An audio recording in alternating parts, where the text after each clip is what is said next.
Hello friends, आज हम बात करने वाले हैं आपसे जीएसटी R1 से लेकर जीएसटी R11 तक के बारे में। जो रिटर्न होती हैं वो कौन कौन से पर्सन के लिए होती हैं।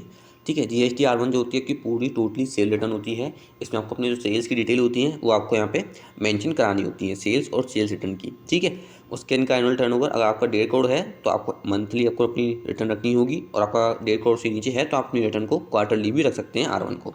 जो जिनकी मंथली होगी वो उनको अपनी R1 11 तारीख को नेक्स्ट मंथ के अपनी रिटर्न फाइल करनी होगी। ठीक है, और वहीं क्वार्टरली वालों को नेक्स्ट क्वार्टर के पहले मंथ की 13 डेट को अपनी रिटर्न फाइल करवानी होगी। ठीक है, तो आप बता दिए 11 और 13 दो डेट होती हैं। मंथली वालों के लिए 11 और क्वार्टरली वालों के लिए 13 डेट में जो फाइल करनी पड़ती है। GSTR2 जो होती है वो आपका टोटली परचेज पे होती है, ये रिटर्न जो होती है।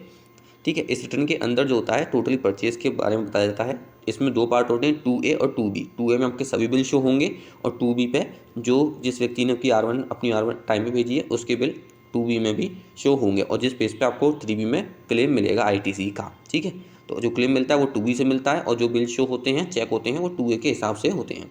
ठीक है, और जो नोटिस वगैरह भी जो आपके आते हैं वो 2B और 2A के द्वारा 3B से मिसमैच होने पर आते हैं। ठीक है, तो 2 वाली रिटर्न जो है बेसिकली ITC वाली रिटर्न है। इसमें आपको कुछ भी नहीं करना होता है, इसमें आप बस सिर्फ अपनी ITC चेक कर सकते हैं।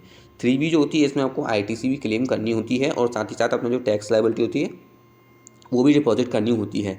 इस पर 50 पर डे के हिसाब से लेट फीस है। अगर आपके पास कोई डाटा है तो सेल परचेज का, अगर कोई डाटा नहीं है तो उस केस में 20 पर डे के हिसाब से है।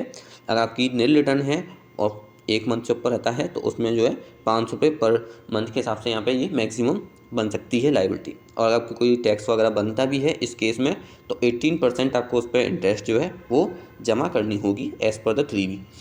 ठीक है, अगर आप 3B की रिटर्न डेट फाइल करते हैं और टैक्स बनता है उसमें तो आपको 18% के हिसाब से ब्याज जमा करनी पड़ेगी उनके लिए। ठीक है, GSTR4 जो होती है वो एक एनुअल रिटर्न होती है। जो कंपोजिशन टैक्स पेयर होते हैं वो अपनी रिटर्न एनुअली फाइल करते हैं GSTR4 के नाम से। इसकी जो लास्ट डेट होती है वो 30 अप्रैल होती है। इसमें आपको अपनी सेल परचेज का जो डेटा होता है वो आपको पूरा बताना पड़ता है कि आपने टोटल जो सेल दिखाई है फाइनेंशियल में वो कितनी है, और टोटल जो आपने परचेज़ किया है वो कितना है। ठीक है, इसकी 50 पर डे के हिसाब से जो है लेट फीस है, और मैक्सिमम लेट फीस जो है 2000 रुपये तक है, और मिनिमम मैक्सिमम लेट फीस है 2000 तक है इसकी जो चार्ज की जाती है। और नेल होने पे तो 500 रुपये मैक्सिमम लेट फीस है। अगर डाटा है तो 2000, और डाटा नहीं है आपको कोई भी सेल परचेज़ का तो उस केस में 500 रुपये इसमें लेट फीस लगती है। उसके आती है आपकी GSTR5। GSTR5 एक ऐसी रिटर्न होती है जिसमें NRI मतलब नॉन रेजिडेंट पर्सन जो होते हैं वो अपनी जो भी करते हैं रिटर्न, जो भी बिजनेस करते हैं उनको अपनी जो रिटर्न है GSTR5 में दिखानी पड़ती है। इसकी भी जो लेट फीस है वो 50 पर डे के हिसाब से है। अगर आप नील है रिटर्न तो उस केस में आपको 20 रुपये पर डे के हिसाब से दिखानी पड़ेगी, और मैक्सिमम जो लेट फीस है वो 5 रुपये ली जा सकती है इसके अंदर नील वाले केस में। ठीक है, इसमें ये चीज़ में बताई गई। और अगर आपको कोई टैक्स वगैरह भरना होगा, ठीक है, तो उस केस में आपको उसके ऊपर 18% के हिसाब से अपनी जो ब्याज है वो भी इसमें यहाँ पे आपको जमा करनी पड़ेगी GST पोर्टल पे। ठीक है, GSTR5 जो है टोटली वो है NRI रिटर्न है। आइए बात करते हैं GSTR6 के बारे में। ये है ISD रिटर्न, मतलब इनपुट सर्विस डिस्ट्रीब्यूटर के लिए। जो कंपनी या जो फर्म होती है जिसकी ब्रांच वाइज भी काम हो रहा होता है तो उस केस में GSTR6 का रिटर्न जो है फाइल करनी पड़ती है अपने। ठीक है, तो ये GSTR6 की रिटर्न जो होती है वो एक तरह से इनपुट सर्विस डिस्ट्रीब्यूटर के लिए ही होती है। ठीक है, इसकी जो लेट फीस वगैरह है इसकी भी वो आपको जमा करनी पड़ती है। बट इसके में क्या है, लेट फीस में अमेंडमेंट होते रहते हैं, तो उस हिसाब से यहाँ पे उस समय जो करंट में होगी आपको वो लेट फीस में डिपॉजिट करनी होगी। ठीक है, अब चलते हैं सीधे GSTR7 पे। GSTR7 जो रिटर्न है आपकी वो एक TDS रिटर्न है। जो व्यक्ति GST के अंतर्गत TDS डिडक्ट करता है आपका तो उससे अपनी GSTR7 रिटर्न फाइल करनी होती है। 2.5 लाख से ऊपर जो टोटल वैल्यू होने पे उस पर आपका 2% TDS कटेगा। CGST SGST होने पे 1% और IGST होने पे टोटल 2% आपका जो है GST कटेगा GSTR7 के अंतर्गत। ठीक है, और GSTR7 में लेट फीस वगैरह भी होती हैं, तो उनकी क्या क्या लायबिलिटी होती हैं या क्या क्या रहती हैं तो उनके बारे में भी हम आगे बात करेंगे इसके बारे में। ठीक है, अगर आप प्रेजेंटेशन के रूप में चाहें तो इन सब चीज़ों को नोट कर सकते हैं वीडियो पॉज करके, और कोई डाउट हो तो आप हमें कमेंट कर सकते हैं ताकि नेक्स्ट वीडियो में हम उसे क्लियर एंड फिगर आउट कर सकें। ठीक है, तो चलिए चलते हैं सीधे GSTR7 के नेक्स्ट पोर्टल पे। जो लेट फीस होती है वो 100 रुपये 200 रुपये पर डे के हिसाब से लगती है। 100 रुपये CGST और 100 रुपये SGST के हिसाब से। ठीक है, मैक्सिमम लेट फीस जो है वो 5000 तक लग सकती है इसके अंदर, वो भी किस केस में जब आपका कोई डाटा नहीं होगा तो। और अगर आपका टैक्स बनता है तो उस केस में आपको 18% के हिसाब से अपनी पर एनम के हिसाब से जो है इंटरेस्ट भी जमा करनी पड़ेगी। ठीक है, टैक्स पे। तो GST-S7 में आपकी लेट फीस भी है और इंटरेस्ट भी है जो आपको जमा करनी पड़ेगी। और ठीक है, तो इसमें जो आपका टोटल ऑफ TDS रिटर्न है, जिसमें can claim TDS as per ITC, इसमें लिखा हुआ है जो TDS क्लेम कर सकता है एज पर कैसे, ITC के रूप में। ठीक है, ITC जैसे ITC क्लेम की जाती है वैसे ही सामने व्यक्ति अपने TDS क्लेम कर सकता है। और GSTR8 जो होती है आपकी टोटली ई-कॉमर्स ऑपरेटर रिटर्न होती है। जो ई-कॉमर्स ऑपरेटर होते हैं उनके लिए GSTR8 कंपलसरी होती है, जो as per the TCS collect करते हैं फ्रॉम द सच सप्लायर से भी। ठीक है, इसको जो है 8 तारीख जो आपकी इसकी जो लास्ट डेट होती है वो month of the due 10th होती है। ठीक है, जैसे नेक्स्ट मंथ जो आएगा उसके जो 10 तारीख इसकी लास्ट डेट होती है, आपको जमा करनी पड़ती है इसमें। ठीक है, जैसे अक्टूबर की जो है नवंबर की 10 तारीख तक आपको अपनी 8 रिटर्न फाइल करनी पड़ेगी और 200 रुपये के हिसाब से इसकी लेट फीस रहती है।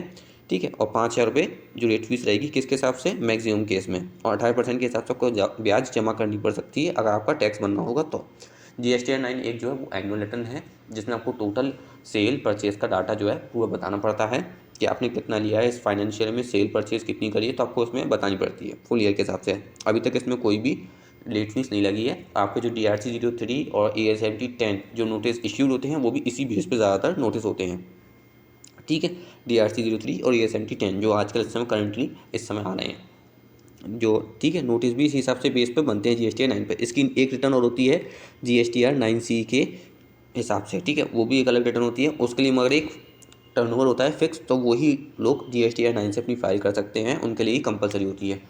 ठीक है, जिस व्यक्ति का टर्नओवर 2 करोड़ से ऊपर होता है तो उसे 9C अपनी फाइल करना कंपलसरी होता है। अगर वो अपनी 9C नहीं फाइल करता तो उस केस में उसे 200 रुपये पर डे के हिसाब से अपनी लेट फीस उसे जमा करनी पड़ेगी। ठीक है, इसमें कोई भी मैक्सिमम लेट फीस नहीं है, सबसे ज़्यादा मैक्सिमम लेट फीस यही है कि 200 रुपये पर डे के हिसाब से आपको जमा करनी पड़ेगी।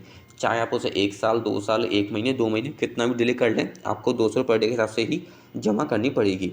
ठीक है, 2 करोड़ से नीचे के जो पर्सन है उनके लिए कोई कंपलसरी नहीं है, मगर 2 करोड़ से ऊपर जिनका भी टर्नओवर है उनको GSTR9C उनके लिए कंपलसरी है। ठीक है, उसका नेक्स्ट रिटर्न जो आती है आपकी GSTR10।